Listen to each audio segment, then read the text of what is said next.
Hey, I'm Bree, and this is my sister Jules. I'm an English teacher. And I have tummy issues. And together we drink wine as we unpack the brilliant writing of the hit 90s sitcom Boy Meets World. Cheers! What are we drinking? We are drinking Porter and Plot Cabernet Sauvignon, one of my faves. Do it for the plot. This is a full-bodied red wine from Mendocino County, California. Oh my God, Mendocino! I've been there. It's beautiful. You have? What's it like? It's really pretty. And I believe it's where they filmed Murder, She Wrote. I think that's where I want to end up. I just want to be retired, wearing long dresses, like staring outside at the water, at the ships. And I might go into town and pick up some essential oils, and then I'll go get a lobster roll, and then I'll get some Cabernet Sauvignon on the way back. Would it be just porter have a nice and little afternoon. Anyway, let's try this wine. Tell me about it as I take a sip. That is a red wine. Oh, I like this. I like this too. What are you getting? It smells like my humidifier. Like that really... Sorry.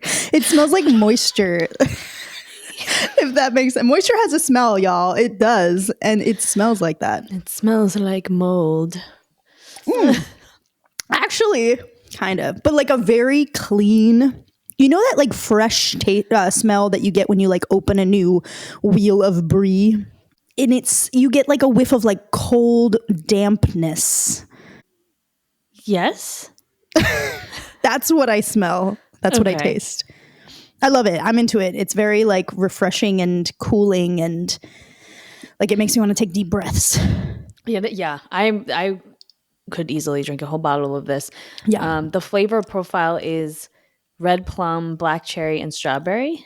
And from the herbal, earthy side, there are dried herbs, a tomato leaf, which is interesting, subtle dried earth, an oaky afterbirth, if you will. Hints of cocoa, vanilla, and licorice. I don't know about those. I don't know if I'm going deeper. Refined tannins with a velvety mouthfeel. I'm definitely like the velvety mouthfeel feels appropriate. Mm-hmm. Oh yeah. Oh, it's so smooth.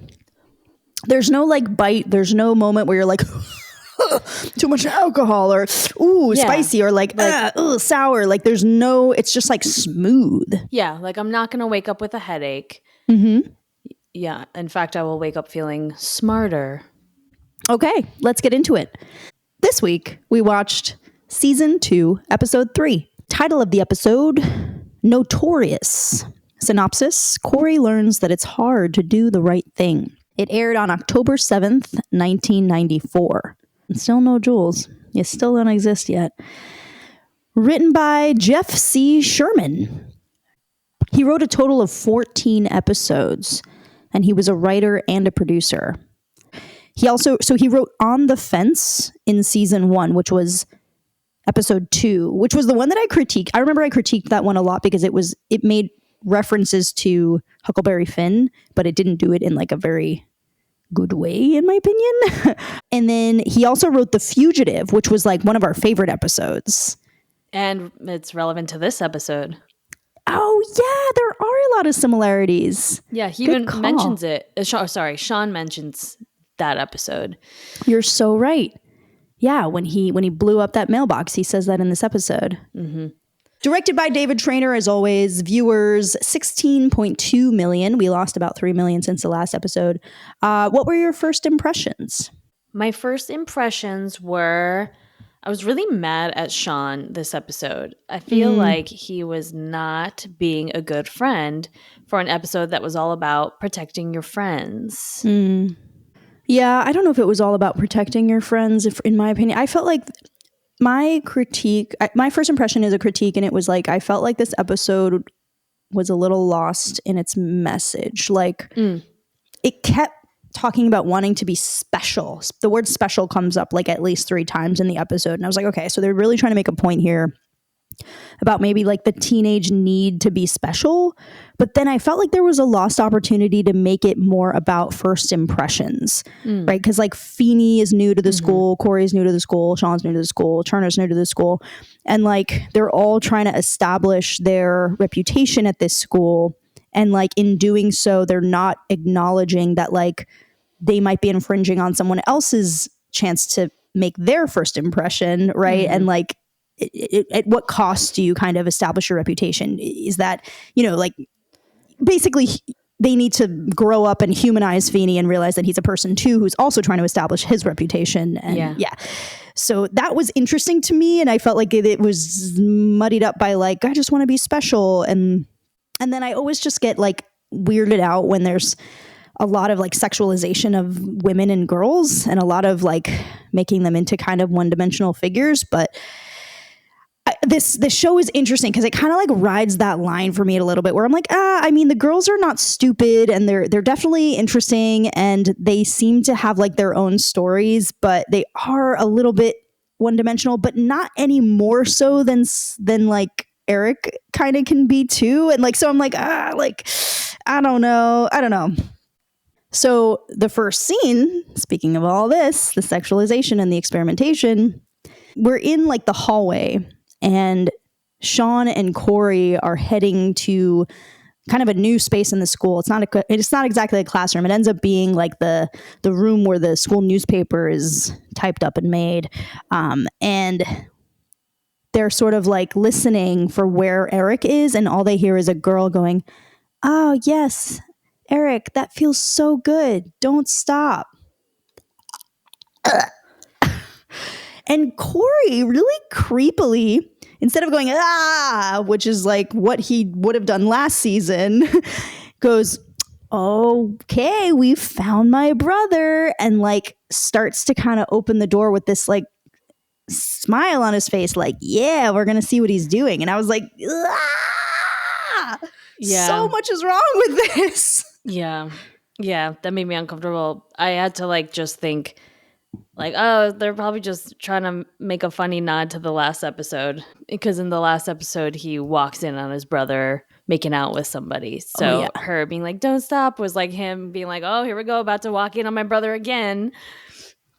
Yeah, I get that. You're right. It wasn't like, because we had that in the last episode. Yeah, I wonder if like what I just said, by the way, about like needing to up it is like happening, right? Because the last episode really did explore sex and sexuality. And then like now they're like, all right, we got to kind of keep doing that, right? And because that's what, interesting. So her name is Molly. So Cory opens the door to the room where the newspapers are made. And Molly is sitting in a chair typing up the latest issue of the school newspaper, and she's typing up a personality profile of Feeny. So the front page of the paper is basically going to be that they have a new principal and his name is Feeny. And Molly, what I love about her character, though, I will say, is that she's a journalist or an aspiring journalist, and so she uses beautiful vocabulary words. She has a great lexicon. And so she says, the personality profile of our new principal is superlative. And as she's sitting in the chair saying this, typing away, Eric is behind her with his hands on her shoulders, giving her a shoulder rub, a massage, essentially, which is why she was saying, yes, Eric, that feels good. Don't stop. And it's revealed that like Eric's been giving her some like pointers because he says, well, the man lives next door. So glad I could give some help. So he's been helping her out with the paper since he knows Feeny so well. We get like the first taste of this like story that Eric is involved in, or like we get the first taste of Eric's story in this episode when he says, Molly, I'm more than just a pair of strong masculine hands.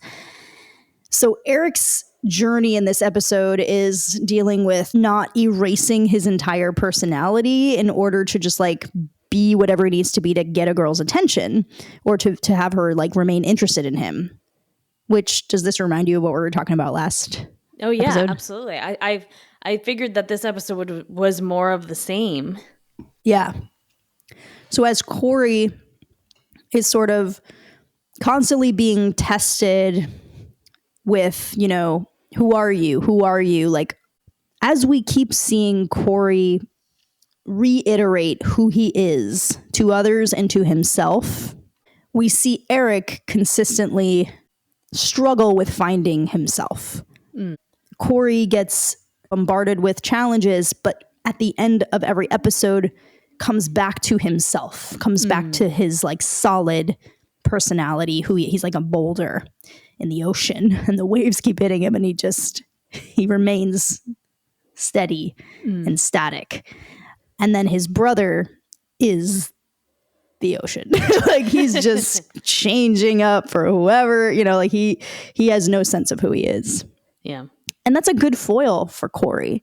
Like it's going to keep showing us that Cory really is, in my opinion, this admirable character that we love because, as we said, it's kind of in our human nature to admire people who know who they are and who are confident in who they are. Molly and Eric leave the room and the screen still has the front page of the paper on it.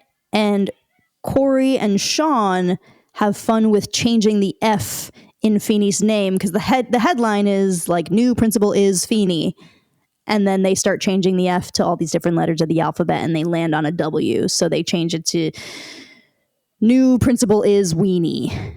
Shawn's the one who actually typed the letter. And then Shawn wants to like leave it that way. And that's when Cory's like, wait a minute. And Shawn goes, power, ultimate power. And Cory's like, yeah, but we would never, would we? And Shawn goes, power. We'd be notorious. We would be legends.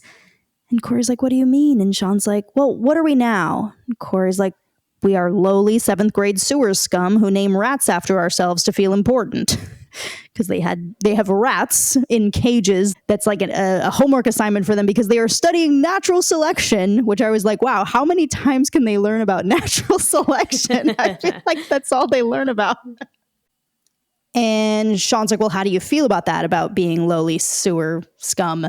And Cory's like, better than the guys with no rats. And Shawn's like, hey, Cory, wouldn't you rather be something special? And that's when we get that first use of the word special. And then he goes, or would you rather be us? And Cory's like, Shawn, power like that in the wrong hands, it's dangerous. Maybe I overanalyzed that, but I was like, is he saying that their hands are the wrong hands? Like, it's a weird thing to say about yourself. You know, if you're talking about like another person having power, you could be like, oh, power in the wrong hands, not good. But it's odd for a person to say that they themselves are the wrong hands for the power, you know? So Cory urges them to go. Shawn's like, all right, yeah, wrong hands. And then the scene changes and we're in the hallway and everybody's walking around with the school newspaper, which is one of my favorite corny, campy things about TV shows is like whenever a main character writes a newspaper article, suddenly everybody's reading that article. They're like, did you see that story on page 3? No, nobody reads the newspaper. That scene in Elf is my favorite. Like when a main character's on the news, suddenly everyone has the news on their TVs. You can't help but just go with it in Elf. Like all the bars are watching the news. That little girl in her room. Yeah. What are you doing watching the news on Christmas Eve in your bed? Like what? Nobody was celebrating Christmas anywhere. They were just like in their kitchen or a living room or at the bar. God, I love that movie so much. So everyone's reading the newspaper. Everybody's laughing. And Harley's got the newspaper open because, again, Harley reads the school newspaper. He's been in the school for 10 years, can't graduate, bullies everyone, but takes the time to really catch up on the John Adams High news. And he's with his cronies, Joey the Rat and Frankie. And he just goes, hey, look at this. His name's Feeny. They wrote Weenie. I'm laughing. You laughing? And Joey's like, oh yeah, I was just thinking of laughing. I would have been laughing already, but I was too busy listening to you, Harley. But I think I'm ready now. And then Harley's like, the guy who could cook up something like that, now that's a guy I'd like to have hanging with me. This... Again, the writing was so contrived and bad. And I know it's supposed to be funny. It's like, sometimes I think of this show more as a cartoon than like a live action. But it was this moment. And then it was also the moment, actually it's coming up, so I'll get to it. So Frankie's like, he'd be a great addition to our organization. And Joey's like, well, yeah, he could stand right here. And Harley's like, I'm thinking he could stand right where you're standing. And Frankie's like, well, then where would Joey stand? Oh. And then Joey's like, am I going for a ride? And then Shawn comes in and interrupts and basically goes, excuse me, Harley, sir, about that guy you wanted to meet. And he's trying to basically say, like, I'm your man. I could replace him. Yeah. And then Harley gets mad because he's eavesdropping. And Joey's delivery of this line is so good. I'm going to totally butcher it. But he goes, yeah, because Harley's got a whole locker full of ears from guys who've done the same thing. The glasses hang crooked now because they got no ears. And Cory asks Shawn, sorry, this is another line that I left. He's holding the newspaper and he goes, Shawn, are you farther gone than I ever could have imagined? It reminded me of Minkus going, have you taken leave of your senses? Wait, where's Minkus? I know. I was going to bring that up. It's been 3 episodes and no Minkus. I don't like it. What are we doing? Yeah, what are we doing? Mink. Dude, you know they had to ask him back. There's no way they didn't ask him. So, like, is he just like... I know we see him again. I just don't know when. And I need more Minkus. I need it. Also, is it grammatically correct to say farther in that sentence? No, you're right. It should be further. So... Cory has just asked, are you farther gone than I could have imagined? And Shawn goes, no, I am not gone. I've arrived. I am known. I rule this school. My fame here will live forever. Cory's like, except nobody knows you did this. Shawn's like, what, you think that bothers me? I know I did it. That's good enough for me.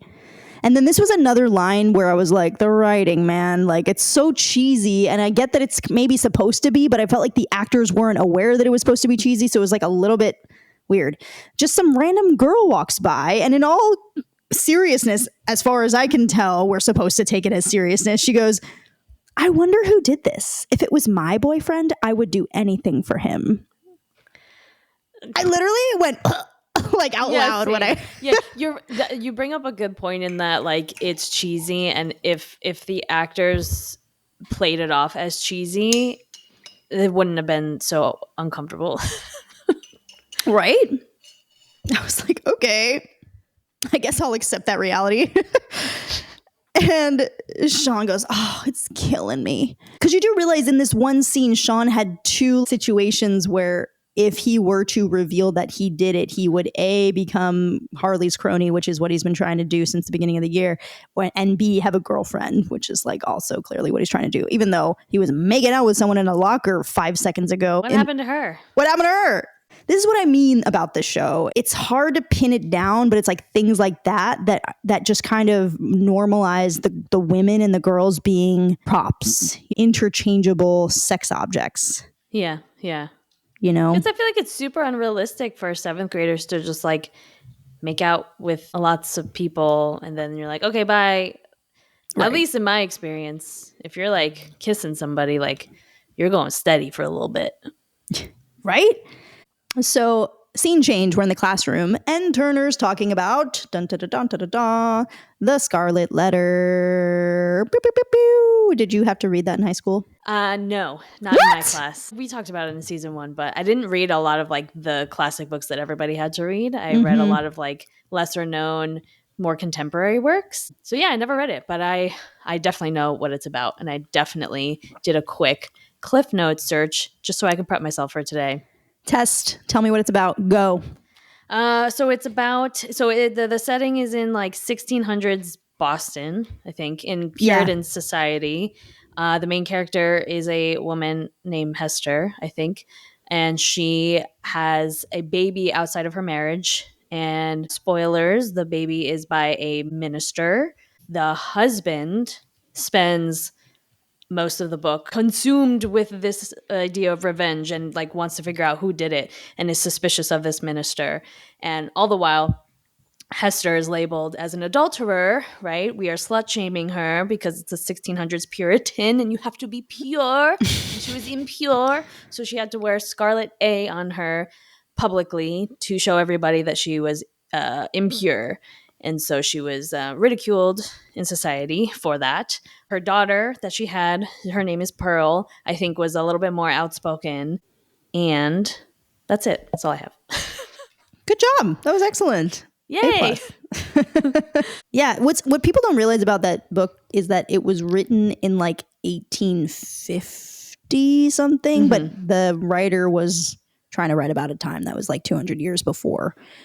And Hawthorne, the writer, his like one of his ancestors was actually like the main Judge Hathorne, who was like the guy in the Salem witch trials who sent a lot of women to the stake to be burnt. I remember reading that along with The Crucible. I feel like we did The Crucible and The Scarlet Letter kind of at the same time, like one after the other, and just like kind of living in that Puritan society for a really long time and like getting immersed in it.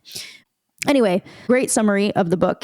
Hester is kind of great. Like she becomes such a charitable person who is constantly helping people, helping the sick. She has like amazing seamstress skills. Her A starts to become an A that represents like able for people. She kind of starts to like change her own narrative. I like to think about it being about the way that guilt and shame can kind of manifest in two different ways in a person, right? So for her guilt and shame that she feels for having done what she did, she kind of turns it into power. And she decides, you know what? I did something bad, something that my society considers bad, and therefore something that I consider bad. And therefore, I am going to do good. I'm going to help people. And then Dimsdale, which is the name of the priest that impregnated her, he kind of just completely unravels.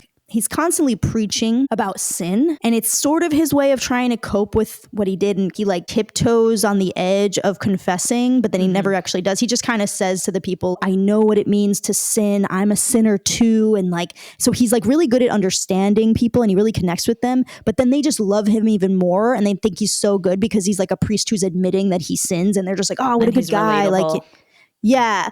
And that further makes him spiral because he's just like, no, like I'm a terrible person and I want, like, he can't handle the guilt basically. And he, in the privacy of his home, he actually like whips himself and hurts himself and he's just like beating himself up. He just gets sick, like out of nowhere. He just like has this random disease. Sick with guilt. Literally sick with guilt. Exactly. And then at one point there's just this burnt letter A in his chest. And like, we're not really sure if he did it himself. There are like mystical elements of the book. So you're like, oh, did like God give him that? Like you kind of don't know. But at the end of the day, like he dies. Like he eventually dies at the end of the book. So he just like unravels. But then Hester kind of thrives. Like, I'll stop there for now. But I like to think of it as guilt and the power of guilt and what it does to a person and how a person becomes who they are based on a bad thing that they did or as a result of a bad thing they did. Right. You let it eat you alive or you own it and grow from it. Exactly. It's like the two sides of that. That's very interesting. Yeah. It feels like very progressive writing for 1850. It really was, which is one of the reasons it's obviously a classic. It's also fascinating to explore through a lens of what was the MO of the author? Is it a conservative book? Is it a liberal book? Because it does kind of critique religion and Puritans.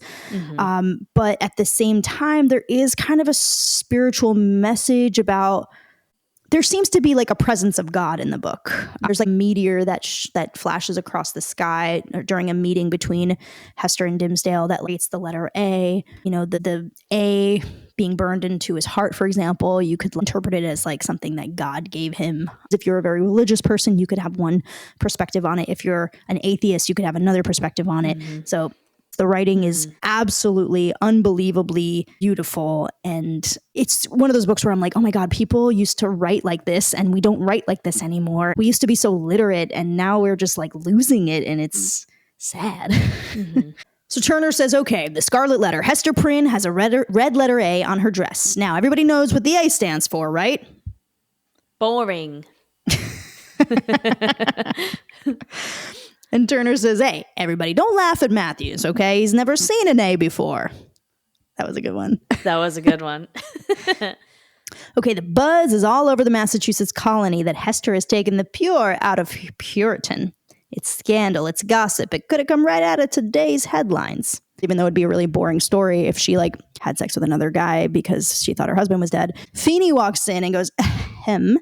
And Turner's like, Mr. Feeny, good morning. And Feeny goes, actually, Mr. Turner, I've had better. You see, I've been forced on this particular morning to go from room to room asking anyone with information about this little journalistic prank, and he holds up the paper with the headline, New Principal is Weenie, to come forward. I'll go a lot easier on the perpetrator if he or she or they voluntarily confess. And at first I was like, yay! And then I was like, oh, because I realized he... plural. Yeah. No, we're going to take it as he is an ally. Yep.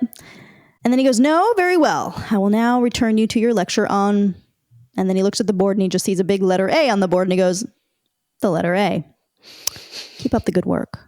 Also, we can cut this, but this scene where Feeny walks in and is like holding the paper and is like, shame! It reminded me of when Mr. Farrell, Sacred Heart principal. Yep. I was thinking the same thing. Right? I was thinking the same thing. And I know that happened to your class. It didn't happen to mine, but I remember you telling me this, and it was like everybody was talking about it. Yep. To the point where like watching this scene brought me back to that, feeling like I was there when it happened. Oh my God, I love that. That's a memory for you because it's clearly obviously a memory for me. This is what you are. Okay, we have to tell the story really quick. I had a very checked out 6th grade math teacher who forgot that she wasn't teaching us. She had a test that she would give every year, same time. And she kind of like forgot that she needed to teach us the material. It was almost like she in her mind was like, I taught them this, right? So she gave us this test and we took it and we were like freaking out because we didn't know anything. But she was like, no, like, don't worry, don't worry. Clear, you guys like all failed the test. We all failed it. I got a 56 on it. Which is unheard of. Like, Brie doesn't get a 56. She gets all A's. Like, everybody that's a straight A student failed the test. Like, this is how you know she did not teach the material. So, we had this brilliant kid in our class, Omar, I'll never forget him, that was so mature, wise beyond his years. And he basically wrote up a petition, which I'd never even heard of. So, he had us all sign this petition that basically said, like, we demand a retest. And I was the John Hancock. I was the first person to sign it. My name was big at the top and it was all flowery. Someone slipped it in her mailbox, which the way our school was, the mailboxes were like right outside the school classroom door. And this I heard, I wasn't in the class where this happened, but apparently she was teaching math to the other class. And one boy in the class just went, check your mailbox. And she was like, what was that? And then she went out and she took out the petition. And apparently she read it in front of the class, looked up at the class, then crumpled it up, threw it on the ground. They had walkie-talkies back then to communicate with the principal. Contacted him. Yeah. And it was really dramatic. She left the classroom. She was crying. And I remember we were in like, I think it was science class. And I was sitting there and all of a sudden, Mr. Farrell, and you have to know this guy. He was such a character of a man. He was definitely gay and he was super theatrical. And he had this deep, deep, booming voice. And he just moved with intention. And he was very tall and lanky. And he kind of just very charismatic. And he made quite a spectacle of this. And he was holding a paper mache pig that the kindergarten had made. Imagine the size of a balloon, right, blown up, a regular balloon. And then little egg carton feet. And it was all painted pink. And he had it in one hand and he was holding it with the tips of his fingers, had his other arm behind his back. And he walks in like a waiter holding this pig. And he strolls over to the front of the room and he sort of turns on his heels to us and he looks at us all, just stares us in the eyes, head swiveling slowly across the room. And he just goes, pigs! This is what you are. Pigs! And then he launches into a harangue and he just basically goes off on us about how horrible it was that we organized and signed a petition to have a retest. That was a totally fair thing to do and very nonviolent and actually a really brilliant thing to do. Do you think you'll ever get closure on that? I don't think I will. No. Hopefully the rest of your class like looks back on that and says that was a really awesome thing that we did. And like shame on the school for not seeing that. this authoritarian approach to school, this like, you are submissive, empty vessel students who sit and shut up and listen and learn, and you don't challenge the status quo, and right, like, and then we are in charge, and everything we say goes, and everything we say is right because we're the teachers. And that's the way school was for a really long time. I think we've gone a little far in the opposite direction. It's a lot of like, students always right, parents always right going on, and teachers always wrong, which not good either.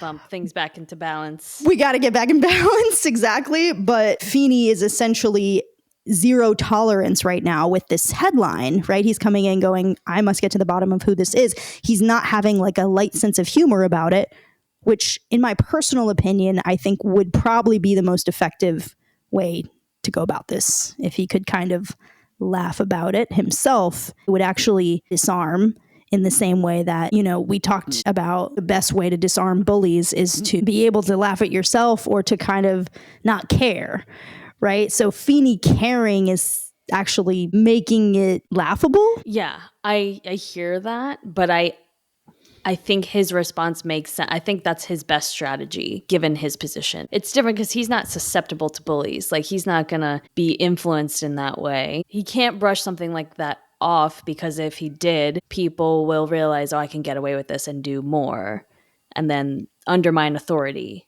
Undermining authority will become the norm. Right. And he can't have that.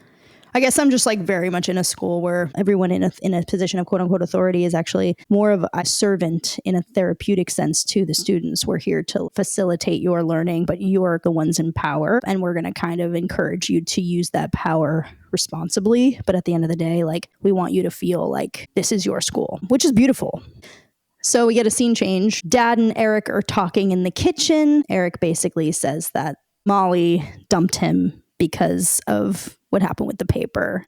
We get my word of the day here. I know what it is already, and I'm like, it doesn't happen. Maybe it does happen in this scene. Tell me. Which of the two words? Anyway, sorry, get to it, and then I'll say it. After this scene, Eric and Jason are in the hallway, and Molly walks by and calls Eric a vermicular miscreant. Mm-hmm. Is that it? Miscreant was my word. Oh, miscreant. Yes. Not vermicular? Vermicular, yes, that was a contender, but miscreant is what I went with because it's only one word of the day and I had to choose one. I am shocked that you didn't choose vermicular. So my word was vermicular. Oh, great. That's perfect. Let's talk about vermicular miscreant. Do you know what vermicular means? Yeah, it's like worm-like. Yeah. Do you see how I said that? Like I already knew what it meant and I didn't just look it up. Well, vermicelli is like worm noodle, like anything that's shaped like that. Vermicelli, interesting. Vermin, yeah, that makes sense. Mm-hmm. What is a miscreant? It's usually when somebody's referred to as a miscreant, they're usually like a criminal or something like that. But I wanted to dig deeper into it. From Old French, miscreant meant unbelieving or heretical. And then in medieval Latin, M-I-S, it translates to wrongly. And then credere is to believe. So another word for unbelieving. So I found that a really interesting way to kind of suggest that, like, if you're a non-believer, a heretic, like that automatically makes you a criminal for like going against society's norms, which also goes back to like the Puritan culture of like, you have to like follow the norms of our society. Otherwise you will be labeled with an A, which is why that's my word of the day. Amazing. Wow. Excellent. A+. So we get the scene. Also, what we skipped by moving on to our word of the day was Morgan being probably the most annoying she's ever been. Loud does not equal funny. Come on. Oh my God. And I watched this episode twice because I needed to take notes on the second round. And I literally was like, oh, like the second time it was grating on my ears and I turned the volume down because I was like, oh, this scene. It was like, I also was like so irritated too. And I was looking at the the actors around her to see if I could like see their real self in there for a little bit. And like, they were very good actors because they were like, Morgan, you're so cute and not annoying at all. I can read. Booming. God, she's so annoying. Anyway, so then after we have the scene with Jason and Eric where Molly calls him a vermicular miscreant. We meet Desiree, who's the one with the... she's got a Savannah, Georgia accent, even though she's from Atlanta. She's from Atlanta. Yeah, little George Peach. I thought that they had a kind of cute meet cute, though. Eric spills juice on her, and it goes all over both of them, and they're both genuinely annoyed. Desiree's like, and Eric's like, my shoes. And Desiree's like, your shoes, my shoes. I love how I'm doing a British accent. It's hard to do a Savannah accent. My shoes. My shoes. All right. Shoes. Yeah, so she's like, your shoes, my shoes. And Eric's like, I just bought mine. And Desiree's like, I just bought mine in New York. And Eric's like, my pants. And Desiree's like, my blouse. And Eric's like, my hair. And then it turns into my. Eric's like, my, oh my. And Jason's trying to be like, bag of misery, because Eric was just saying before, like, please do not let me date another woman. Eric ignores him, obviously, and they continue. Like a leaf. Oh, yeah. Desiree is very pretty. She's also, like, probably 27 years old.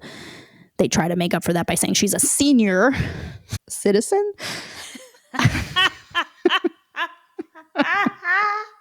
Desiree introduces herself as Desiree Emmeline Hollinger Beaumont. But you may call me Desiree. I thought that was interesting that she said her full name, because we got that scene in the earlier episode about, like, learn her name, right? Remember that scene?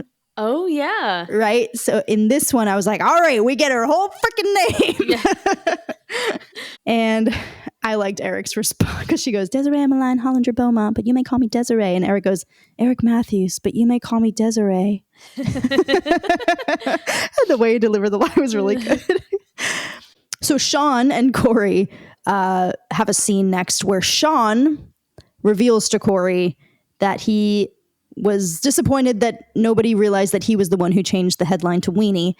So he took it a step further and he changed Feeny's name on his office door. And Shawn's like, yeah, I snuck in early this morning and I changed it. Looks like the real deal, doesn't it? And it clearly looks like it was drawn on. Like, it absolutely does not look like the real deal. And Cory goes up with his finger and touches it and goes, except for this drip, ink goes on his finger.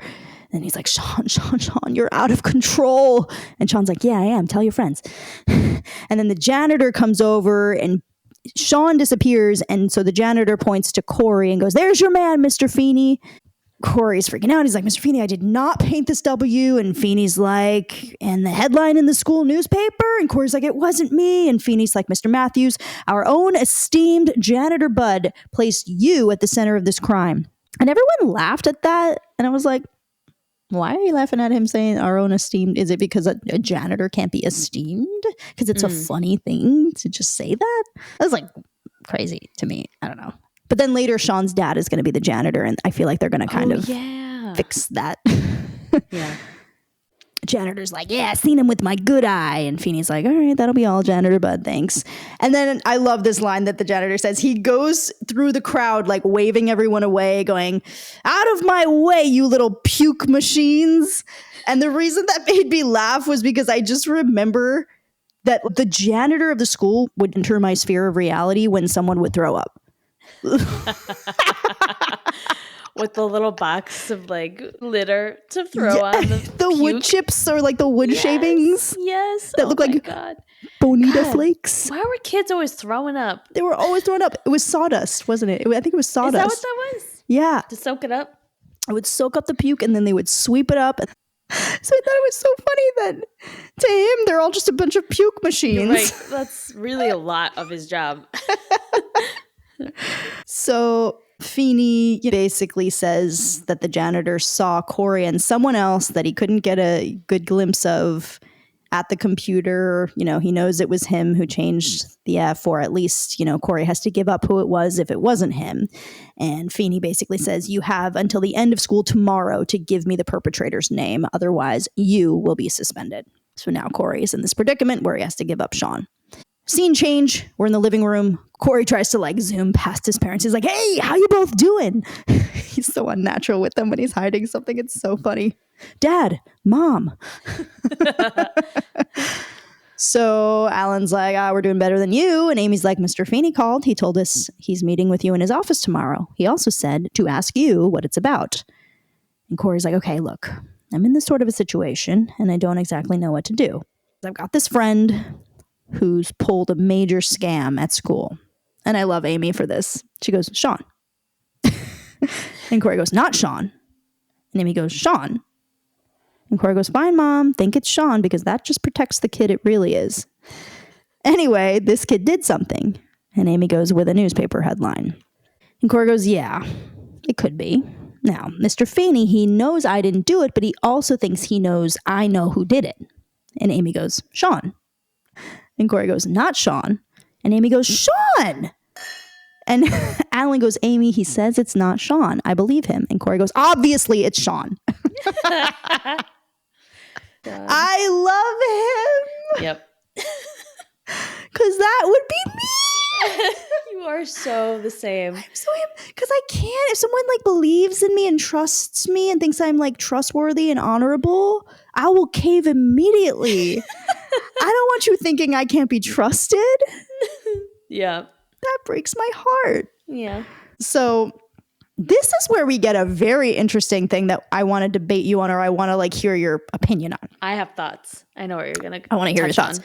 So Alan says, well, I don't care who it is. A friend does not rat out a friend. What do you think about that? So I was more interested in the banter back and forth between Amy and Alan on this. His stance was a friend does not rat out a friend. Her stance was like, what are you, in a prison movie? There are consequences. Yeah. And Alan goes, oh, what's the worst the Feeny can do? And Cory says, well, he's threatening to suspend me. And she goes, oh, great, a big S on his permanent record? A big red S. A big red S? Yeah. I didn't even think about that. Yeah. That was on purpose.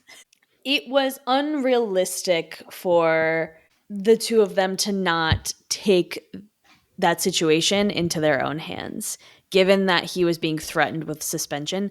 Maybe they weren't totally convinced that Feeny would actually do that because, you know, he's a friend and a neighbor and like he knows that that's like a really big deal to suspend somebody, and maybe they know this is Mr. Feeny's, you know, thing that he's doing to teach a lesson. He's threatening with suspension, but he might actually do it. Maybe that's the case. But that said, if the principal of the school your kid is at is threatening suspension and you know that could get erased if you say Cory didn't do it, but Shawn did, that's when the parents call Shawn's parents and say, here's the situation.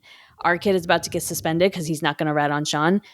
Like, you guys need to deal with this because our kid is not getting suspended. Yeah. I think that's absolutely right. I think I was taking it farther than this situation. And I think of everything. Further. Thank you. Yikes. When these moments happen, I'm like, I shouldn't be teaching English. I was taking it further because I was realizing that, or rather, I'm always thinking about everything that happens with kids in school and in these like, in the microcosm of school, I think of everything as representing what they're going to do when they're older and in like their broader society, in their community. And so what they learn in these small situations is going to be how they, you know, how they handle things when they're older. So detention is really just the kiddie version of jail, right? Yeah. And so how we approach that penal system in school is going to teach them how they need to approach potential jail time as adults, right? So if your friend commits a crime, are adults really teaching kids never rat out your friend, even if they commit a crime? Not that he committed a crime. He didn't commit a crime. And that can be addressed in the conversation with the kid, right? Like it could be like, hey, listen, they didn't commit a crime. You know, loyalty is important and whatever. But in the real world, if your friend commits a crime, I'm thinking about like sexual assault and stuff. Like if you have a guy friend, if you're a guy and you have a guy friend, that's kind of the fraternity that has kept a lot of men safe. Right? In police forces, for example, there's been a lot of protection of each other that has been really toxic and problematic. And that's why I'm like, I don't know about teaching kids this. What do you think about that? No, I think that's a really interesting perspective. You definitely took it way further than I did.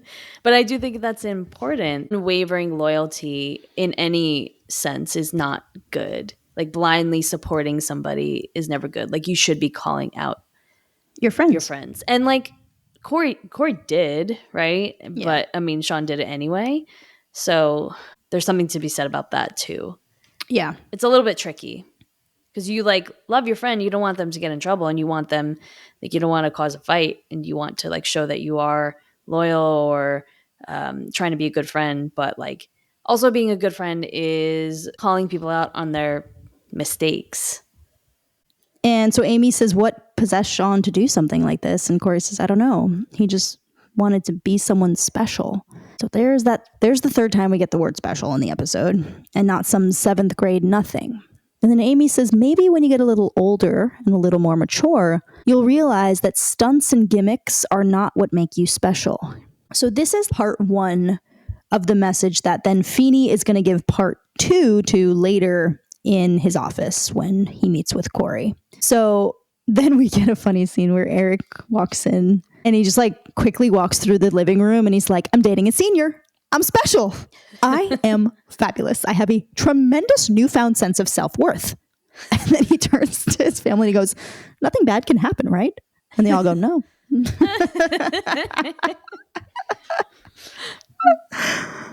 Oh, yeah.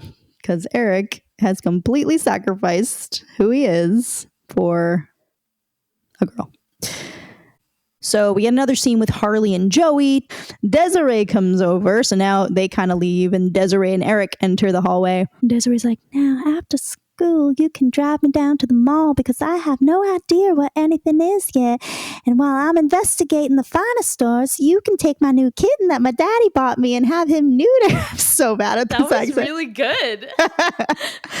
Who's your little Georgia Peach? And Eric's like, you are. And she's like, and who's my Yankee Doodle? And he's like, I am. And Jason's right there. Eric's like, the cat's getting neutered. And Jason's like, maybe you can make it a 2-for-1 deal, or am I too late? Eric's like, hey, this happens to be a relationship between 2 complete equals. And Desiree's like, do you know my little puff pastry? There's just a lick of winter in the air. Would you mind, before picking me up, just driving around the block for 40 minutes while the heater's on, so the inside of the car's all nice and toasty? Would you do that for me? And then Eric like hesitates and she's like, say yes, puddin'. Eric's like, yes. Jason's like, I believe the woman wants puddin'.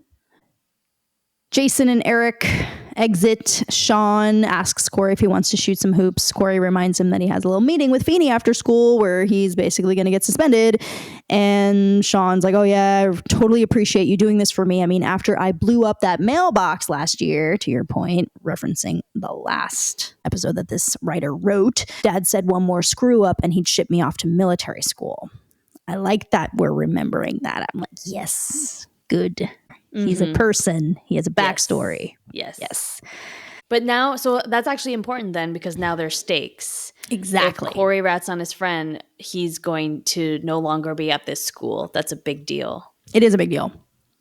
That should have been, just in my opinion, like dialed up a little bit. Yeah. Like if they spoke about that with the family on the couch, like if Alan was like, are we really going to encourage him to rat out his friend if his friend is going to be shipped off to military school? Yeah. Then Amy could have the point, well, what are we teaching him? Like to cover up for people who do the wrong thing? Like I kind of wish it was more like that. Yeah, you know? a little, yes. A little bit more nuanced in what the right thing to do is. Yeah. So Feeny walks by with the paper open and he's reading the new paper and he's like, weenie, weenie, weenie, weenie, weenie, weenie, weenie. Turns to page 3, column 1, and weenie. Don't be late, Mr. Matthews.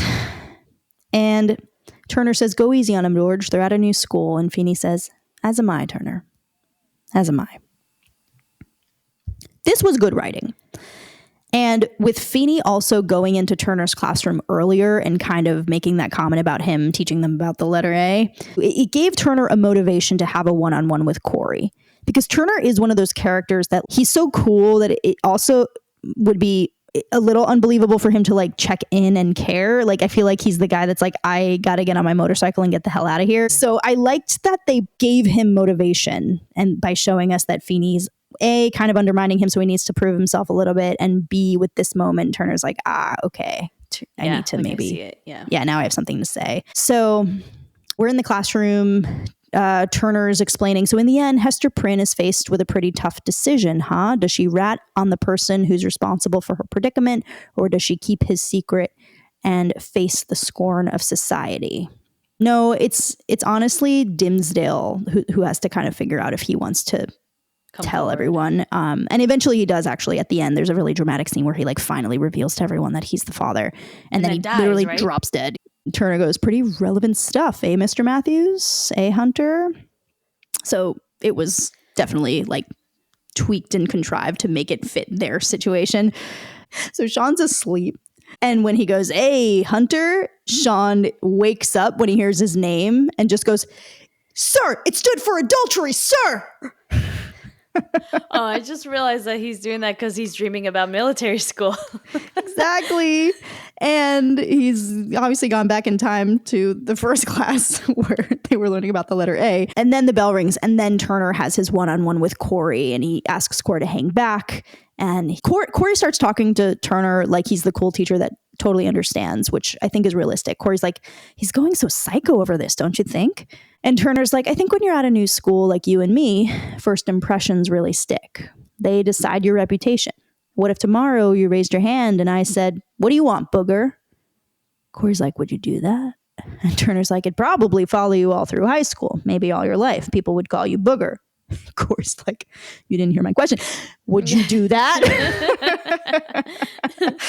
And Turner's like, I'm a teacher. I can do whatever I want. I wield the power to inform and to influence. So do people who make funny newspaper headlines about the principal who's new in school, like you and me. Cory's like, so you're saying I should squeal on my friend? And Turner says, no, I'm not. So all the adults, all the male adults, except for Feeny, seem to be like, don't ever rat on your friend. Like bro code kind of thing. Mm-hmm. And then Cory's like, so I should cover for him. But then Turner says, I'm not saying that either. So then Cory goes, so what are you saying? And Turner says, I was hoping you'd know. Which I thought was like real. I like when adults are real in this series. Yeah, because it is a little like, I don't know what he should do in that situation either. Yeah. It's complex. Yeah. I think what he ends up doing is exactly the right thing to do. Yeah. Yeah. Well, especially knowing that it works out for everybody. Yeah. Well, he takes detention. He does. Yeah. And it saves his friend. He was willing to take suspension, though. Luckily, it worked out for him. It wasn't suspension, but like, what if it was? That sucks. So then Cory enters Feeny's office. And this is where we're going to get like the wrap up of the message about being special. Cory's like, listen, about the headline and all. Well, I'm sorry for what happened. Must have hurt. Being called, you know. And Feeny goes, wasn't as if I'd never heard it before. It was practically my nickname growing up. That's not to leave this room. And Cory goes, I guess it's more of a big deal than I thought. And Feeny says, as principal of this school, I'm expected to keep order. Unchecked, these pranks undermine my authority and breed disrespect. And Cory says, so I guess I get punished for something I didn't do. And Feeny says, name the person who did, and you walk out of here scot-free. And Cory says, I'm sorry, I can't do that. And Feeny says, you thought about this, and that's your final decision? Cory says, yeah. Feeny says, you've decided that protecting a friendship is more important than the grisly punishment I shall now dispense. Cory says, Mr. Feeny, he didn't mean to hurt anyone. He just wanted to do something that would make him somebody special. There it is again. Feeny. To be somebody special is a quality from within, Mr. Matthews. To give you an example, I think it's a very rare quality for you to put a friend's welfare before your own. Cory's like, but just a second ago, you wanted me to rat him out. And Feeny says, as the new principal, yes, but as your teacher, as someone who lived next door and watched you grow up, I never expected it for a moment. Tear. With the sad little string music. And episode wraps up really quickly. He basically says you get detention for 5 days, one for every letter in the word weenie. And then Shawn's hanging out outside the door, and then he kind of raises his voice and now is talking to Shawn, and he's like, which in this case should probably be spelled Weenie, shouldn't it, Mr. Hunter? And then Shawn's like, you told him? And Cory goes, what do you think? I like that we get that repeat. And Shawn's like, I think you wouldn't. I'm an idiot. And Feeny goes, he refused to rat you out, Mr. Hunter, and he now faces a week of detention in your honor. But the punishment for not being caught, Mr. Hunter, is far, far worse. And now Shawn's like, I did it, Mr. Feeny. For worse?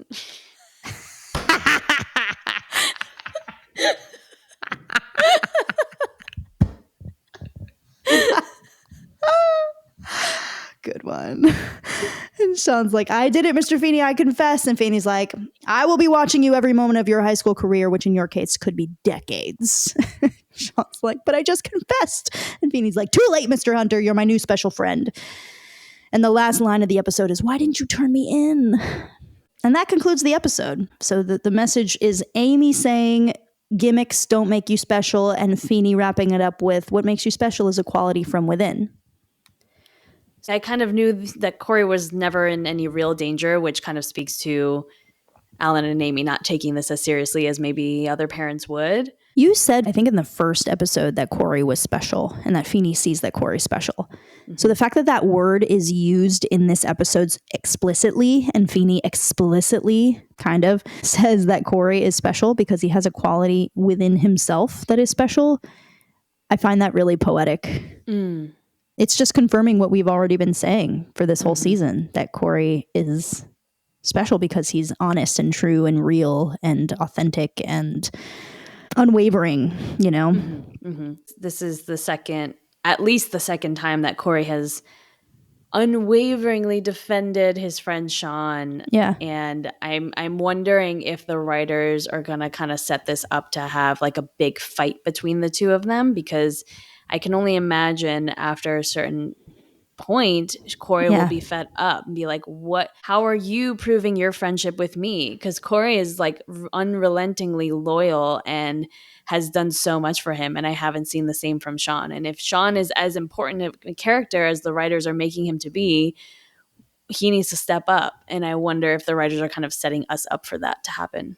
You're so right. Nothing comes to mind in terms of like a big climactic moment like that, but you're so right. Because Cory does say to him in this episode, this is never going to happen again, right? So you're right. That's a seed planted for us. Like now, if Shawn does it again, Cory's going to be at his wit's end because he can't do this forever. Yeah. Good point.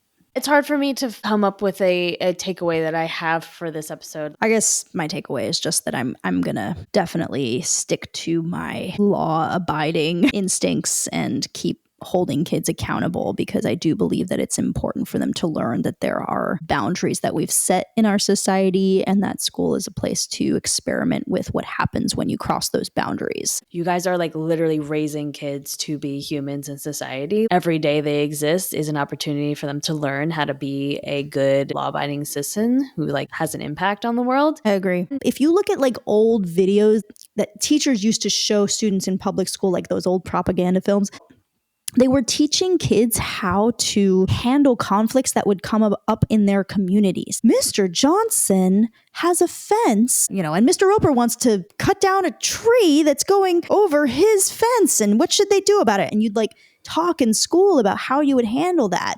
And like that's what school probably should be. It should just be about like conflict resolution and how to live in a society and what you're going to need to do as an adult living in a community with other people that don't think and feel the way that you do about things, but you have to somehow come to some common ground, and learning about, the legal system and local laws. Anyway. All right, that concludes the episode. Thank you guys so much for listening. Rate and review us. Follow us at Boy Meets Wine Podcast on Instagram. We're working on a TikTok. The name of the wine we had today was Porter and Plot Cabernet Sauvignon. Theme song credit goes to Julia Rosa. And next week's episode is Season 2, Episode 4, Me and Mr. Joad. Cory is inspired by a book to fight for his rights as a student. Bye! Bye!